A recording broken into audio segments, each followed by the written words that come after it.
Arab Saudi dua kali terpukul oleh pandemi corona.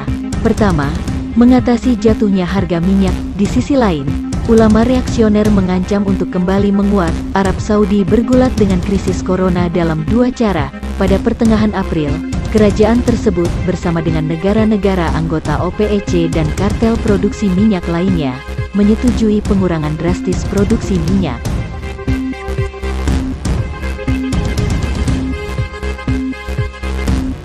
Pada bulan Mei dan Juni, produksi minyak diperkirakan akan turun 9,7 juta barel per hari, setara dengan 10% dari volume produksi sebelumnya, pemotongan tertinggi yang pernah dilakukan oleh organisasi tersebut.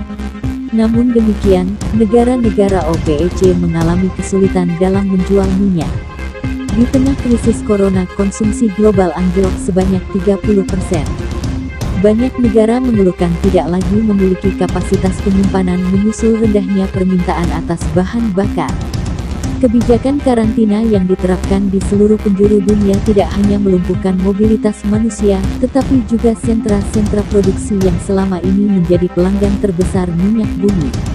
Akibatnya Arab Saudi harus mengetatkan ikat pinggang karena pendapatan negara yang runtuh bukan cuma karena wabah corona, melainkan juga akibat perang harga dengan Rusia.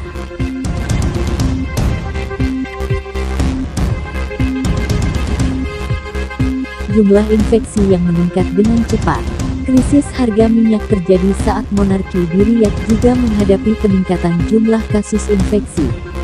Pada hari Kamis, 23.04 Worldometers mencatat lebih dari 12.000 kasus positif virus corona di Arab Saudi. Sebanyak 114 orang meninggal dunia. Eskalasi wabah di Arab Saudi ditandai dengan lonjakan angka kasus penularan. Kurva tersebut mencuat tajam sejak pertengahan bulan. Padahal tanggal 17 April silam tercatat 7.000-an orang yang terinfeksi. Menurut laporan New York Times, 150 anggota keluarga kerajaan ikut terkena imbas pandemi corona. Putra mahkota Arab Saudi, Mohammed bin Salman, dilaporkan pindah ke Jeddah disertai oleh banyak menteri. Menurut laporan tersebut, fakta bahwa pandemi telah menjangkau keluarga kerajaan bisa menjadi alasan di balik langkah dini pemerintah membatasi ruang gerak masyarakat. Negara misalnya menutup perbatasan untuk berziarah ke Mekah dan Madinah sejak akhir Februari lalu. Kerajaan juga mengimbau jamaah agar menunda ibadah haji tahun ini atau berziarah ke Mekah. Ketidakpastian nasib pekerja tamu. Arab Saudi memberlakukan jam malam 24/7 di beberapa kota, termasuk ibu kota Riyadh. Di seluruh negeri jam malam mulai pukul 3 hingga 6 pagi.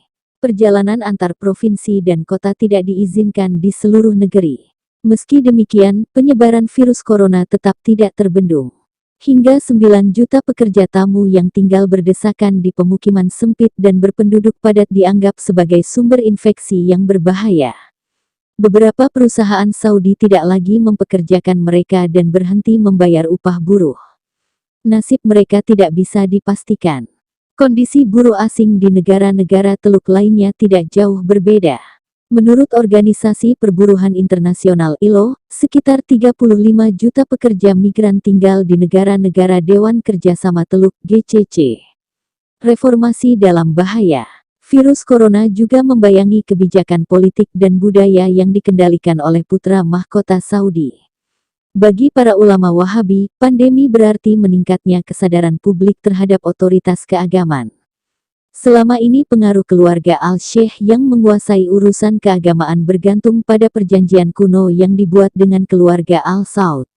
Perjanjian itu pula yang memungkinkan ulama Wahabi memperluas pengaruhnya di dunia Islam, dengan imbalan berupa legitimasi moral terhadap kekuasaan keluarga Al-Saud.